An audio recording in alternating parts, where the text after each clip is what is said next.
বাবাজিরা আমার, বন্ধুরা আমার, যদি সম্পদের বাহাদুরি করা যাইতো তাইলে পৃথিবীর মধ্যে সবচাইতে বেশি বাহাদুরি করতে পারতেন আমার নবীর প্রিয় সাহাবী হযরতে উসমান জিন নূরান রাদিয়াল্লাহু তাআলা আনহু। আওয়াজ করে বলুন ঠিক কিনা? সম্পদ নিয়ে যদি বাহাদুরি করা হইতো, সম্পদ নিয়ে যদি বড়াই করা যাইতো, তাইলে পৃথিবীর জমিনে সবচেয়ে বেশি অহংকারী করতে পারতেন হযরতে উসমান রাদিয়াল্লাহু তাআলা আনহু। কারণ সাহাবীর মধ্যে, নবীর উম্মতের মধ্যে সবচাইতে ধনাঢ্য ব্যক্তি ছিলেন হযরতে উসমান জিন নূরান রাদিয়াল্লাহু তাআলা আনহু। কিন্তু ভাইয়েরা আমার, এত সম্পদ থাকার পরেও, এত পরিমাণ সম্পদ অর্থ থাকার পরেও বিন্দু মাত্র ফকর, বিন্দু মাত্র রিয়া হযরতে উসমান রাদিয়াল্লাহু তাআলা আনহুর মধ্যে ছিল না।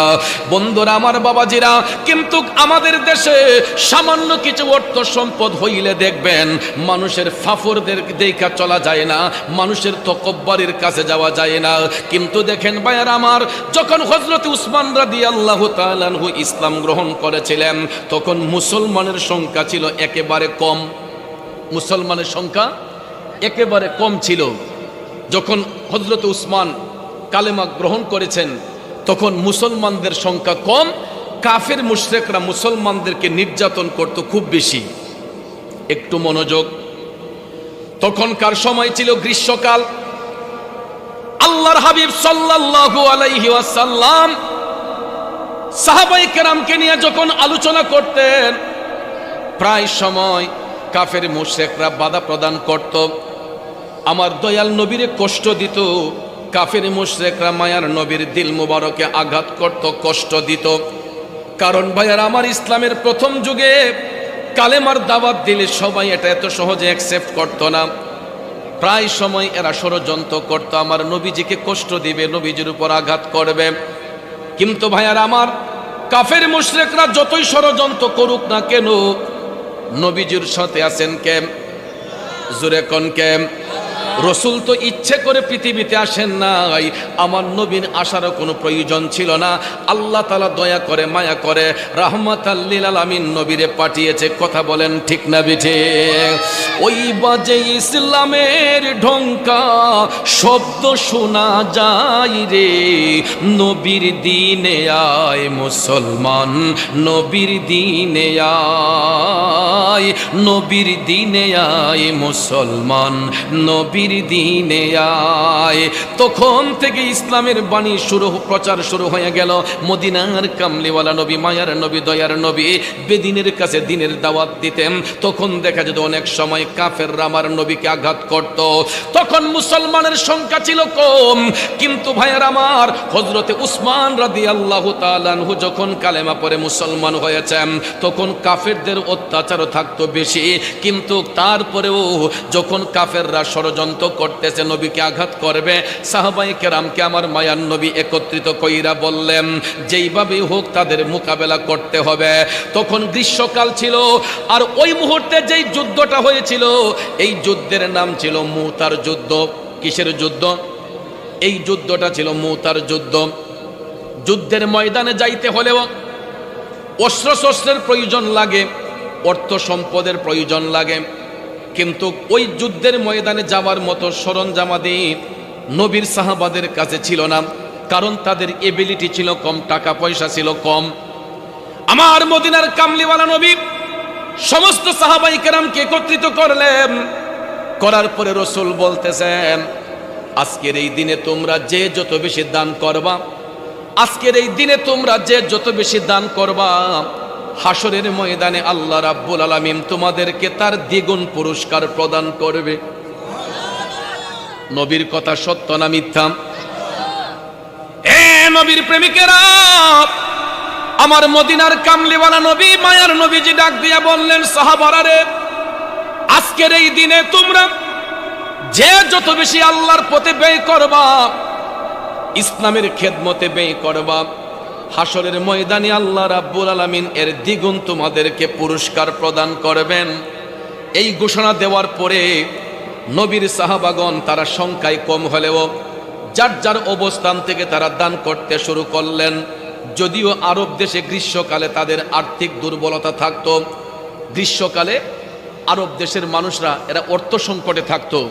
যেমন আমাদের দেশে দেখবেন গ্রাম অঞ্চলের মানুষ যারা কৃষি নির্ভর মানুষ, কৃষি নির্ভরশীল মানুষগুলা দেখবেন এরা কোনো একটা সময় জমিনের মধ্যে খরচপাতি করতে গিয়া ফসল আসার আগ মুহূর্তে অনেক সময় অনেকে আর্থিক সংকটে পড়ে যায়, ঠিক না? তখন দেখবেন আমরা চলাফেরাটা একটু হিসাব নিকাশ করে করি এবং একজন আরেকজনের কাছ থেকে অনেক সময় হাওলাত করি, একজন আরেকজনের কাছ থেকে ধার নিয়ে চলি, কারণ ভাই আমি ধান কাইটা বিক্রি করে তোমাকে দিয়ে দেব। কার্তিক মাসে সাধারণত এটা এরকমটা হয়ে থাকে। কিন্তু আরব দেশে গ্রীষ্মকালে তাদের অবস্থাটা শোচনীয় থাকতো, আর্থিক সংকট থাকতো। মনোযোগ মনোযোগ, ঠিক ওই মুহূর্তে মায়ার নবী দয়ার নবী সাহাবাই কেরামকে ডাক দিয়া বললেন, আজকের এই দিনে তোমরা যে যত বেশি দান করবে হাসরের ময়দানে আল্লাহ রাব্বুল আলামিন তার দ্বিগুণ পুরস্কার তোমাদেরকে প্রদান করবে। যখন রাসূল এই কথা বললেন, সাহাবায়ে কেরাম যার যার অবস্থান থেকে তারা দান করা শুরু করে দিলেন। এমন সময় দেখা যায় হযরতে উসমান জিন্নুরান রাদিয়াল্লাহু তাআলা আনহু এই গ্রীষ্মকাল থাকার পরেও, আর্থিক দুর্বলতা অনেকের থাকার পরেও সবার ভিড়ে হযরতে উসমান রাদিয়াল্লাহু তাআলা আনহু মদিনার একটা মাঠের মধ্যে নিয়া 1000 উট, 100 ঘোড়া, সাথে সাথে 1000 স্বর্ণ মুদ্রা আল্লাহর পথে খরচ করার জন্য দয়াল নবীর কদমে নিয়ে হাজির করে দিলেন। নবীর চরণেতে সারা জীবন পড়ে থাকবো, নবীর চরণেতে সারা জীবন পড়ে থাকবো।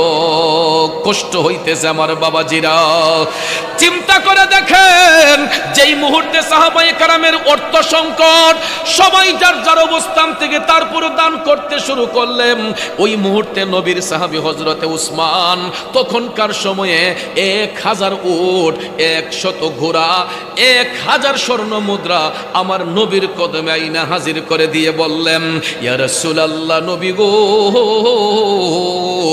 আপাতত আমি এইগুলা দান করলাম, আমার দান অব্যাহত থাকবে।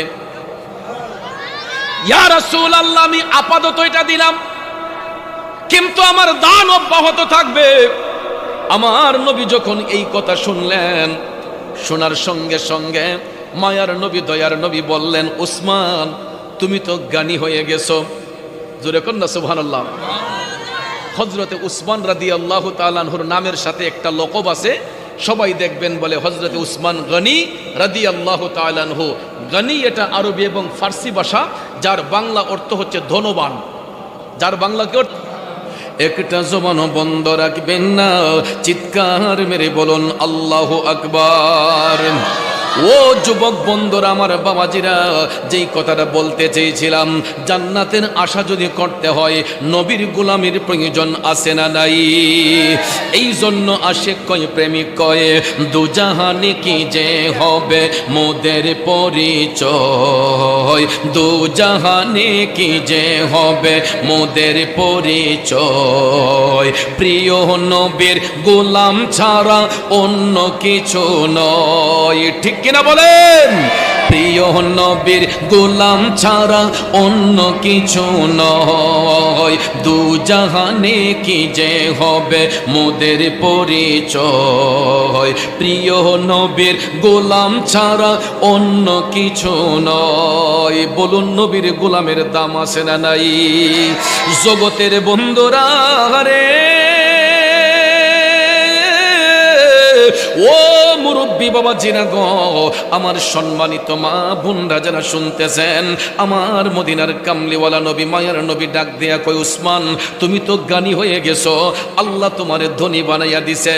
হযরত উসমান রাদিয়াল্লাহু তাআলা আনহু যখন এই কথা শুনলেন, তখন তার মধ্যে এমন একটা ভাব চলে আসলো, অহংকার বলতে কোনো জিনিস হযরত উসমানের ছিল না। যখন রাসূল বলেছেন, উসমান তুমি জ্ঞানী হয়ে গেছো, আল্লাহর হাবিব এই কথা বলার সঙ্গে সঙ্গে হযরতে উসমান তিনি প্রতিদিন এমন ভাবে দান করতেন, সারা মদিনাবাসী মিলেও হযরতে উসমানের সমান দান করতে পারত না। এই জন্য আল্লাহর হাবিব হাদিস শরীফের মধ্যে বলেছেন, দুই শ্রেণীর লোক হাসরের ময়দানে সবার উপরে থাকবে। কয় শ্রেণীর? দুই শ্রেণীর লোক হাসরের ময়দানে সবার উপরে থাকবে। সাহাবায়ে কেরাম জানতে চাইলেন, নবী গো এরা কারতেন? দয়াল নবী গানি উপাধি দেওয়ার পরে হযরত উসমান দান করা বন্ধ করেন নাই। হঠাৎ একদিন দেখা যায় একজন গরিব ব্যক্তি আমার দয়াল নবীর কদম মোবারকে হাজির হইয়া নবীর সালাম দিচ্ছে, আসসালাতু আসসালামু আলাইকা ইয়া রাসূলুল্লাহ। নবী গো আমি অসহায় গরিব মানুষ, আমার চলতে বড় কষ্ট হয় ইয়া রাসূলুল্লাহ, আমাকে কিছু সাহায্য করুন। নবীর কাছে সাহায্য চাইছি। আমার নবীর কাছে কোনো জিনিসের কমতি আছে? রসুল দিতে পারতেন কিনা? কথা কোন, দিতে পারতেন কিনা? কিন্তু ওই মুহূর্তে আমার রসুল ভাবলেন যে আমি যে উসমানকে গানি বললাম, উসমান তো আমি নবীর কথাটাকে মূল্যায়ন করে বলার সাথে সাথে দান করে, তো আজকে দেখব গরিবদের প্রতি উসমানের মনটা কেমন। সুবহানাল্লাহ কোন। আমাদের দেশে দেখবেন কিছু কিছু বড় লোক গরিবদেরকে দেখলে হাত মিলাইতে চায় না। আবার এমনও কিছু ধনাঢ্য ব্যক্তি আছে দেখবেন এদের খেলানেলা সব গরিব মিসকিনরে নিয়া আছেন, এমন বড় লোক। এরা মানুষের প্রতি উদার। হযরতে উসমান রাদিয়াল্লাহু তাআলা আনহুর ঈমান পরীক্ষার জন্য রসুল বললেন ওই ব্যক্তিটাকে যে আপনি একটা কাজ করেন, এই মুহূর্তে আমি কিছু দিতে পারবো না, তুমি আমার উসমানের কাছে যাও। আমার দয়াল নবীর কাছে কোনো কিছুর কমতি আছে? আল্লাহুল ইউতি ওয়া আনা কাসিম। রসুল নিজে বলেছেন আল্লাহ হচ্ছেন দানকারী, আমি রসুল বন্টনকারী। ভাইয়ার আমার বন্ধুরা, আমার বন্টনের দায়িত্ব যেহেতু নবীর কাছে আল্লাহ তাআলা দিয়েছেন, আমার রসুলের কাছে তো কোনো কমতি নাই। কথা কোন ঠিক না বিঠিক? ওরে আল্লাহ দাতা সর্বোপরি, মোদের নবী হলেন বন্টনকারী। দয়াল নবীর বন্টনে যেন ওদিকে দয়া পায়, চলো নবীজির জিয়ারতে মদিনাতে যাই। ও বন্ধু, গভীর মনোযোগ মনোযোগ। আল্লাহর হাবিব সাল্লাল্লাহু আলাইহি ওয়াসাল্লাম ওই গরিব মানুষটাকে বললেন তুমি আমার উসমানের কাছে যাও, আমার উসমানের কাছে গেলে তুমি কিছু পাইবা। এখন রসুল আদেশ করেছেন, এই লোক ভাবতেছে নবী যেহেতু আদেশ করছেন তাহলে তো যাইতেই হয়। হাইটা হাইটা হাইটা ওই লোকটা উসমান রাদিয়াল্লাহু তাআলা আনহুর বাড়ির কাছে গেল। যাইয়া দেখতেছে হযরতে উসমানের পোশাক আশাক খুব নরমাল, এত দামি কোনো পোশাকও নয়, ড্রেস আপটাও একবারে নরমাল। এমন সময়ে দেখা যায় হযরত উসমান বালি মাখা খেজুর গোলাপ, ময়লা যুক্ত খেজুর গোলাপ পানি দিয়া ধুইয়া একটা বালতির মধ্যে জমাইতেছেন। বালিমাখা খেজুর গোলা হযরতে উসমান, বালিমাখা খেজুর গোলা হযরতে উসমান একটা বালতির মধ্যে নিয়ে রাখতেছেন। যখন হযরত উসমান ময়লা খেজুর গোলা ধুইয়া বালতিতে রাখতেছেন, ওই ভদ্রলোক যাকে রসুল পাঠাইলেন সে কয় সর্বনাশ, উসমান তো দেখি আমার চেয়ে বড় কিপটা। কয় বালিমাখা খেজুর গোলা ধুইয়া বালতির মাঝে রাখতেছে, সে তো আমার চাইতে আরো বড় কৃপণ। ওই ভদ্রলোক বলতেছে কয় আমি নিজেও যদি এমন হইতাম কোনোদিন তো ময়লাযুক্ত খেজুর ধুইয়া আমি বালতিতে রাখতাম না। কয় এ বেটা নিজেই চলবো কি, আমারই দিব কি? সে আর উসমান রাদিয়াল্লাহু তাআলা আনহুর কাছে কিছু চাই নাই। আমার মদিনার কামলিওয়ালা নবীর কদমে গিয়া বলল, ইয়া রাসূলুল্লাহ, নবী গো, ওগো মায়ার নবীজি, নবীজি কেমন কৃপণ ব্যক্তির কাছে পাঠাইলেন, যেই ব্যক্তি ময়লা যুক্ত খেজুর গোলাপ, বালি মাখা খেজুর গোলাপ পানি দিয়া ধুইয়া বালতির মাঝে জমাচ্ছে। ওই লোক নিজেই চলবে কি, আমাকে দিবে কি? ইয়া রাসূলুল্লাহ, আমি তার কাছে কোনো কিছু চাওয়ার মতো মুভমেন্ট আমার নাই। আল্লাহর হাবিব মুস্কি হেসে বললেন, তুমি আবার আমার উসমানের কাছে যাও। লেবাস দিয়া কখনো সম্পদ যাচাই হয় না, লেবাস দিয়া কখনো মানুষ যাচাই হয় না রে বন্ধু। এ লালপুরের বাবাজিরা, এই জালালপুর গ্রামে গিয়া দেখেন যারা সত্যিকারের সম্পদশালী ব্যক্তি, গিয়া দেখবেন তাদের চলাফেরাটা নরমাল। আর আতকা যারা বড় লোক হয়ে গেছে, গিয়ে দেখবেন তাদের মধ্যে একটু ফাটুম ফুটুম বেশি থাকে। হালাল পথে সম্পদ অর্জন করে যারা সম্পদের মালিক, এরা দেখবেন বেশি ফখর দেখায় না। আর যারা রাতারাতি বড় লোক হইয়া যায়, হারাম খাইয়া বড় হয়, সুদ ঘুষ খাইয়া বড় হয়, এরা দেখবেন তাদের বাহাদুরিটা বেশি থাকে। মুরব্বীর একটা কথা বলে যে ভরা কলসি কখনো লড়ে না, খালি কলস যদি হয় এটা গড়র গড়র করে। ঠিক না বেঠিক? গভীর মনোযোগ। ওই ভদ্রলোক মদিনার কামলিওয়ালা নবীর কাছে যাইয়া কই, নবী গো, কেমন কৃপণ ব্যক্তির কাছে পাঠাইলেন, যেই ব্যক্তি ময়লা যুক্ত খেজুর গোলা টুকাইয়া বালতিতে ধইয়া সেভ করতেছে, সে নিজেই চলবে কি আমারে দিবে কি?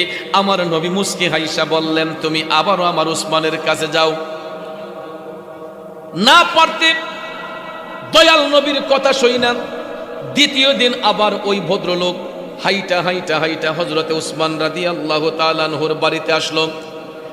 আয়েশা দেখতেছে হযরতে উসমান ওনার ঘরের কর্মচারীদেরকে বকাঝোকা করতেছেন, রাগান্বিত হইয়া তাদেরকে ধমকাইতেছেন। কারণ এরা লেমের শৈলতা, কুপির শৈলতাটা বাড়াই দিছিল। তো কুপির শৈলতা যদি বাড়াইয়া দেয়, তেল বেশি জ্বলতো না? তো কুপির শৈলতাটা বাড়াই দেওয়ার কারণে হযরতে উসমান ওনার কর্মচারীদেরকে ধমক দিতেছেন যে তোমরা এটা বাড়াই দিলা কেন? তখন এই লোক আইসা যখন এই অবস্থা দেখছে, সাইরা লাইছে, এত কিপটা মানুষ, তার কর্মচারীরা শৈলতাটা একটু বাড়াইয়া দিছে, ওহন এর লেগিয়া কর্মচারীরা দুমা তুলতেছে ফদাইয়া। আমি যদি এমন হইতাম যে তেল আরো 5 কেজি বেশি জ্বালাইল, তো আমি আমার কর্মচারীদেরকে ধমক দিতাম না। সে ওই দিন নবীর কাছে চইলা গেল, উসমান রাদিয়াল্লাহু তাআলা আনহুর সঙ্গে কথা বলে নাই, চলে গেছে দয়াল নবীর কদমে যাইয়া কই, ইয়া রাসূলুল্লাহ, নবী গো, ও গো মায়ার নবীজি, কেমন বখিলের কাছে পাঠাইলেন? ইয়া রাসূলুল্লাহ, আমি কেমনে তার কাছে চাইব? আজকে যে অবস্থা দেখলাম। রাসূল বললেন, কি দেখছো? কয়, আপনার উসমান কর্মচারীদেরকে এমন ভাবে ধমকাইতেছে, কুপির সলিতাটা একটু বাড়াইয়া দেওয়ার কারণে আপনার উসমান তার কর্মচারীদেরকে ধমকাইতেছে। এই জন্য নবী গো, রাগের মাথা তার, আমি এই কারণে তার কাছে কিছু জিজ্ঞেস করি নাই। ইয়া রাসূলুল্লাহ, আমি আর যেতে পারবো না। তখন তৃতীয়বার আমার নবী তাকে বললেন, তুমি আজকেও আবার আমার উসমানের কাছে যাও। বেড়া কয়, 2 দিন গিয়া এই অবস্থা দেখছি, আজকে গিয়া না জানি কিতা দেখি। গভীর মনোযোগ আমার বাবাজিরা। তৃতীয় দিন ওই ভদ্রলোক আবার হযরত উসমান রাদিয়াল্লাহু তাআলা আনহুর বাড়িতে আসলো। আয়েশা দেখতেছে হযরতে উসমান রোদের মধ্যে তুলা শুকাইতেছেন। আমরা অনেক সময় তুলা শুকাই না রোদে, তো হযরতে উসমান তুলা শুকাইতেছেন, এগুলা জাল দিয়া জাকপা রাখছেন, আর জালের ছিদ্র দিয়া যে তুলাগুলা উঠতেছে, হযরতে উসমান সেই উড়ন্ত তুলাগুলা টুকাইতেছেন। হে কয়, আই হাই রে, কেমন কিপটারি, তুলা পর্যন্ত উইরা জায়গা ইডারে আবার টুকাইতেছে। সে তো আসলে একটা বখিল মানুষ। ওই দিনও কিছু চাই নাই, আবার চলে গেছে নবীজির কদমে। ইয়া রাসূলুল্লাহ, নবী গো, ও গো মায়ার নবী, দয়ার নবীজি, কেমন লোকের কাছে আপনি পাঠাইলেন? আজকে তো যাইয়া দেখলাম তুলা শুকানো দিয়েছে, তুলা শুকাইতে দিয়েছে, জালের ছিদ্র দিয়ে তুলাগুলা উড়ে যাচ্ছে, বিদায় আপনার উসমান উড়ন্ত তুলাগুলা টুকাই আবার জমাইতেছে। ওই ব্যক্তি নিজে চলবো কে, আর আমারে দিব কে? নবী গো, আপনার উসমান আমার চাইতে বড় বখিল। তখন নবীজি মুস্কি মুস্কি হাইসা বললেন, আরে উম্মত, তুমি আজকে গিয়ে আমার উসমান রে শুধু একটা সালাম দিবা। তুমি আমার উসমানকে একটা সালাম দিবা, আর বলবা আমি রাসূল তোমারে পাঠাইছি। এই কথা যখন রাসূল বললেন, সত্যি সত্যি সত্যি এবার 4র্থ দিন ওই লোকটা, ওই গরিব মানুষটা হাইটা হাইটা হযরতে উসমান রাদিয়াল্লাহু তাআলা আনহুর বাড়িতে আসলো। আয়েশা হযরতে উসমানকে সালাম দিল। হযরতে উসমান সালামের জবাব দিয়ে বললেন, অবশ্যই আপনাকে দয়াল নবী পাঠিয়েছেন। এবারে কই, হুজুর আপনি জানেন কেমনে? নবী যে আমারে পাঠাইছেন, আমি তো এই পর্যন্ত 3 দিন আইলাম, আপনার লোক কোনো কতই কইলাম না, আপনি জানলেন কেমনে? হযরতে উসমান জানতে পারেন কিনা? জানাইছেন কে? আরো জোরে কোন কে? ইমানের পথে অবিচল থেকে আমার মরণ যেন হয়, ইমানের পথে অবিচল থেকে আমার মরণ যেন হয়। এ বন্ধু, আমাদের ঈমান হলো রাহমাতাল লিল আলামিন, ঠিক না বেঠিক? ওই নবীর সঙ্গে যার সম্পর্ক থাকবে গো, ওই ব্যক্তি পৃথিবীর যেই কোনো প্রান্তে থাকুক না কেন, আল্লাহর গোটা জগতের খবর রাখতে পারে কি পারে না? এই জন্য আসে কয় ইমানের পথে অবিচল থেকে আমার মরণ যেন হয়। হযরতে উসমান বললেন, ভাই আপনি বলুন রাসূল আপনাকে কিসের কারণে পাঠিয়েছেন? তখন ওই ভদ্রলোক ডাক দিয়া কয়, আমি গরিব মানুষ, নবীজির কাছে কিছু সাহায্য চাইতে গিয়েছিলাম। তখন রাসূল বললেন আপনার কাছে আসার জন্য, এবার আপনি আমারে কিছু দেন।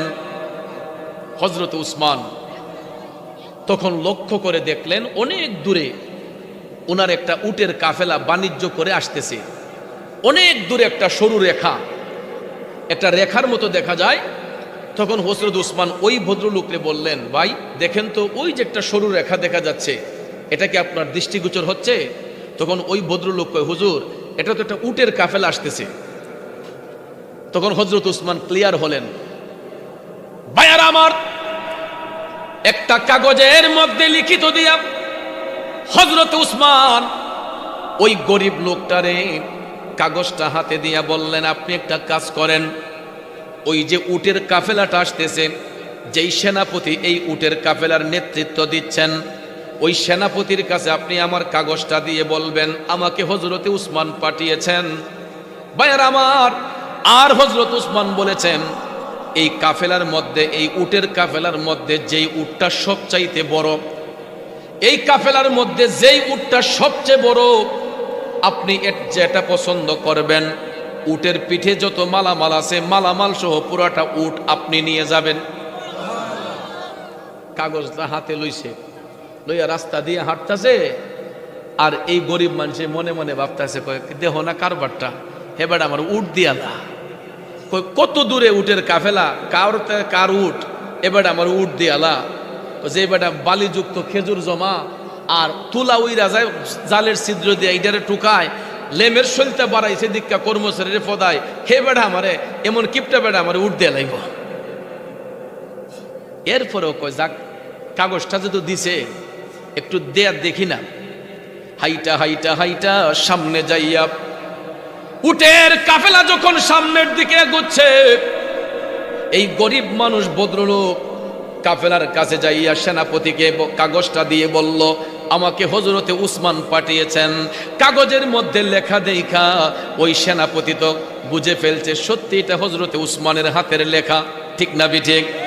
আমার ভাইয়েরা, এবার সেনাপতি বলে, আপনি দেখেন এখান থেকে কোন উটটা আপনার পছন্দ হয়। তখন ওই লোকটা কাফেলার উটগুলা দেখতেছে, দেখতে দেখতে দেখতে তার নজর চলে গেছে সামনের উটটার দিকে। যেই উটটা কাফেলার একদম সামনে, এই সামনের উটের দিকে তার নজর চলে গেছে। তখন সেনাপতিকে ডাক দিয়ে বলল, এই উটটা আমার পছন্দ হয়েছে, এটাই আমাকে দিয়ে দেন। এখন সেনাপতি কয়, ঠিক আছে, বেটা শর্মিন্দা হয়ে গেছে, কয় ঠিক আছে আপনি নিয়েন, কিন্তু আপনি যেই উটটা পছন্দ করছেন এটা তো একবারে সামনের। কয় আমাদের নিয়ম হলো যে যেটা সামনে থাকে পিছনের গুলা এটারই অনুসরণ করে, যেই উটটা সামনে থাকে পিছনের উটগুলা তারে অনুসরণ করে হাঁটে। এখন আপনি যদি এটা লাইন থেকে সরাইয়া নেন তাহলে বাকি উটগুলা এটার পিছনে চলে যাবে। তার চেয়ে বরং আপনি আসেন উসমানের বাড়িতে, হযরত উসমান যদি আপনাকে দিয়ে দেন, এটা আমার কোনো আটকানোর সুযোগ নাই, আপনি তখন নিয়ে যান। সত্যি সত্যি ভাইয়ার আমার, ওই ভদ্রলোক কই তাইলে চলুন, বাড়ি তো খুব নিকটে। উটের কাফেলা নিয়ে যখন হুজরা শরীফের কাছে আসা হইল, হযরতে উসমান বললেন, কি ব্যাপার, ওনাকে উট দেন নাই? সেনাপতি ডাক দিয়া কই, হুজুর ও উসমান জুন্নুরাইন, ওই ভদ্রলোক এমন উটটা পছন্দ করছে যেই উটটা একদম সামনের কাতারে। হুজুর যদি এটা তাকে দিয়া দেয়, পিছনের যেই বাকি উটগুলো আছে প্রত্যেকটা উট তো এটাকে অনুসরণ করে, এটাকে অনুসরণ করে এটার পিছু নিবে। হযরত উসমান ডাক দিয়া বললেন, খবরদার, আপনি দিলেন না কেন? যদি ওই উট ওই ভদ্রলোক পছন্দ করে থাকে, বাকি উটগুলা যদি এটাকে অনুসরণ করে, তাইলে বুঝে রাখবেন আমার আল্লাহ প্রত্যেকটা উট ওই ভদ্রলোকের জন্য কবুল করে নিয়েছেন। আল্লাহু আকবার, ইয়া রাসূলুল্লাহ, জিন্দাবাদ জিন্দাবাদ। আল্লাহু আকবার। পরের জায়গা পরের জমি ঘর বানায়া আমি রই, আমি তো সেই ঘরের মালিক নই। পরের জায়গা পরের জমি ঘর বানায়া আমি রই, আমি তো সেই ঘরের মালিক নই। সেই ঘরখানা যার জমিদারি, আমি পাই না তাহার হুকুম জারি। পাই না জমিদারের দেখা, পাই না জমিদারের দেখা, মনের দুঃখ কারে কই, আমি তো সেই ঘরের মালিক নই। পরের জায়গা পরের জমি ঘর বানায়া আমি রই, আমি তো সেই ঘরের মালিক নই। কথা বলেন ঠিক না বেঠিক? এ বন্ধুরা আমার, বাবাজিরাও, কেমন দানশীল ব্যক্তি ছিলেন হযরতে উসমান।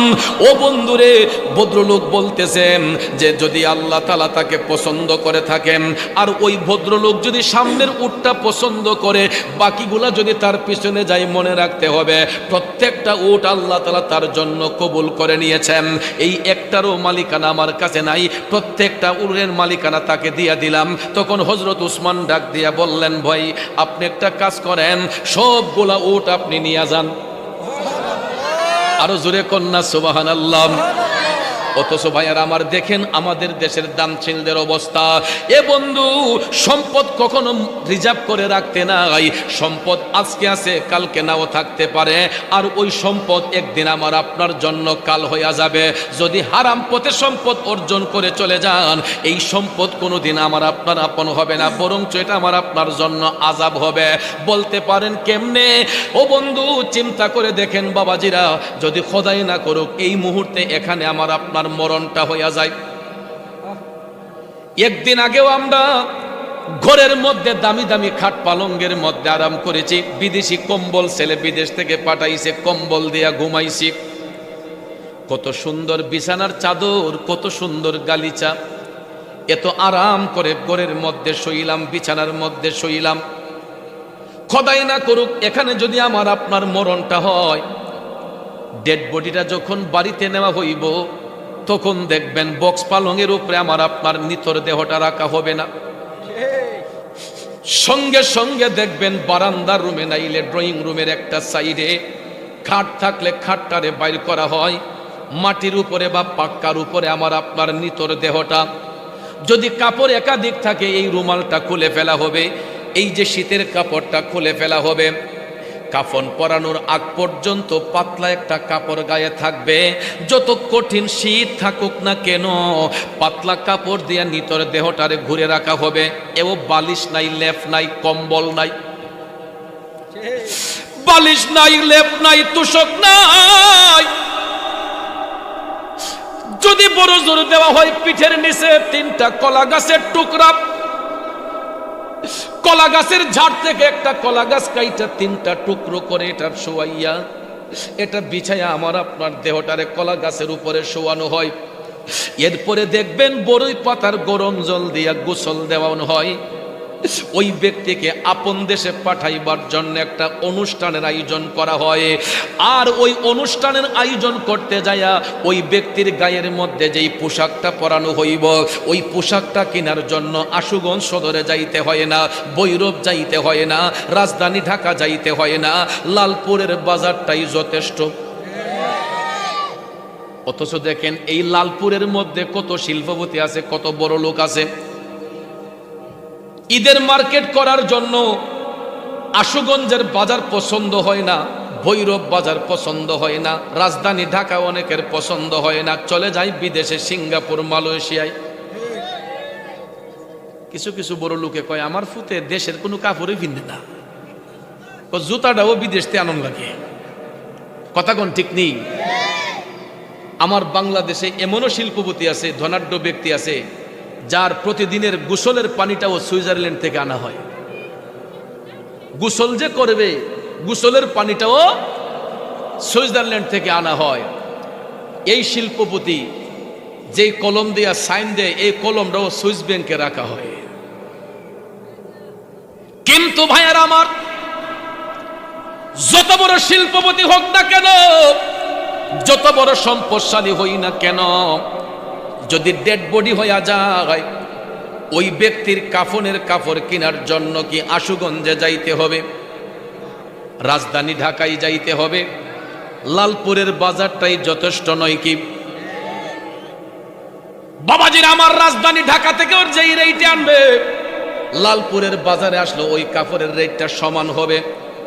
কোম্পানির তারতম্য অনুসারে গোছ পিছে 100 টাকা 200 টাকা এদিক সেদিক হতে পারে, আহামরি কোনো দামের ব্যবধান হবে না। আমি যেই কথাটা বোঝাতে চাইলাম, ওই ডেড বডিটা বাড়িতে নেওয়ার পরে আর বিছানায় রাখা হবে না, মাটির উপরে শোয়া রাখা হবে। তারপরে ওই 3 টুকরা সাদা মার্কিন কাপড় আইনা আমার আপনার গায়ের মধ্যে পেছানো হইব। বন্ধুরে, চতুর্দিকে স্বজনদেরকে খবর দেওয়া হইব জানাজার নামাজ পড়ার জন্য। জানাজাটা দেওয়ার সঙ্গে সঙ্গে দেখবেন ওই ব্যক্তিকে একটা গাড়ির উপর উঠানো হয়। ওই গাড়ির পার্কিংটা থাকে মসজিদের বারান্দায়। এটার 4টা পা থাকে রে বাজান, কোনো ইঞ্জিন লাগে না, মোবিল লাগে না, তেল লাগে না, কারেন্টের চার্জ দিতে হয় না। শুধুমাত্র মানুষ নামের 2 চাক্কার একটা সাইকেল, এই 4টা সাইকেল দিয়া, মানুষ নামের 2 চাক্কার 4টা সাইকেল দিয়া ওই মসজিদ থেকে এই গাড়িটাকে আইনা তার বাড়িতে পার্কিং করা হয়। এরপরে দেখবেন সাদা কাফন পরাইয়া ওই ডেড বডিটারে এই খাটিয়ার মধ্যে, গাড়ির মধ্যে শোয়ানো হয়। এরপরে ওই গাড়ি নিয়ে একটা স্টেশনে যাওয়া হয়। ওই স্টেশনটা কোথায় জানেননি? লালপুরের গুরুস্থান। কথা কোন ঠিক কিনা? 4 জনে কাঁধের মধ্যে কইরা এই গাড়িটা নিয়ে পার্কিং করবে লালপুরের গুরুস্থানে। তখন দেখবেন সেখানে তাকে শেষ বিদায় দেওয়ার জন্য এই সাদা কাপড় দিয়া সাজাইয়া কবরের মধ্যে যখন রাখা হবে, অনেক স্বজনরা ডাক দিয়া কই, কিরে তোরা 3টা ভাই নিজের হাতে তোর বাবারে কবরে শোয়াইয়া দে। তখন দেখবেন 3টা ভাই কবরের মধ্যে নাইমা বাবারে শোয়াইতে যায়। বাম হাতটা নিচ দিকে, ডান হাতটা উপরে দিয়া ধইরা বিসমিল্লাহি ওয়া আলা মিল্লাতি রাসূলিল্লাহ বলে কবরের মধ্যে যখন বাবারে শোয়ানো হয়, এই কাফনের 2 মাথার বানটা খুলে দিয়া বাঁশগুলা দিয়া দেখবেন কবরের ছিদ্রটারে পূরণ করা হয়। এরপরে দেখবেন বাঁশ যখন দেওয়া শুরু হয়, একটু জায়গা পূরণ হইলে একজনকে টান দিয়া তোলা হয়। আর পরে দেখবেন একটু জায়গা পূরণ হলে আরেকজনকে টান দিয়া উঠানো হয়। শেষ পর্যন্ত দেখবেন ছিদ্রগুলা যখন পূরণ করা শেষের দিকে চলে যায়, তখন যেই ছেলেটা থাকে ওইটারও টান দিয়া তোলা হয়। বাঁশ দিয়া দেখবেন ছিদ্রগুলো আস্তে আস্তে অন্ধকার করা হয়। এরপরে ঘোর অন্ধকার করার জন্য বাঁশের উপরে আরেকটা চাটি দেওয়া হয় বা চাষ দেওয়া হয়। এরপরে দেখবেন 2 পাশের মাটি টাইনা টাইনা টাইনা কবরের উপরে, সেই চাচের উপরে দেওয়া হয়, বাঁশের উপরে দেওয়া হয়। দিতে দিতে দিতে দিতে কবরটা যখন পরিপূর্ণ হয়ে যায়, ঘোর অন্ধকার হয়ে যায়, 40 কদম দূরে আইসা ইস্তেগফার করা হয়, দোয়া মুনাজাত করা হয়। বাবার আত্মার শান্তির জন্য, মার আত্মার শান্তির জন্য দোয়া মুনাজাত হইয়া স্বজনরা চলে যায় যার যার বাড়িতে, সন্তানগুলা চলে যায় আপন আপন ঘরে। ঘরে যাওয়ার পরে দেখবেন বাবা তো কবরের মধ্যে শুয়ে আছে। ওই বাবারে দাফন কইরা বাড়িতে আসতে দেরি হয়, বাবার অ্যাকাউন্টের টাকাগুলা ভাগ করতে দেরি হয় না, বাবার রেখে যাওয়া সম্পদগুলা ভাগ করতে দেরি হয় না। বড় ছেলে ডাক দিয়া কয় যে, রে আব্বা থাকতে তো বন্ধের জমিনটা আমারে দিয়া গেছিল, মাইজম ছেলে ডাক দিয়া কয় আব্বা থাকতে লালপুর বাজারের বিটটা আমারে দিয়া গেছিল। ছোট মিয়া কয় ব্যাংকের টেহাজি দিয়েছে, আব্বা কইছে এটি আমি নিতাম গা।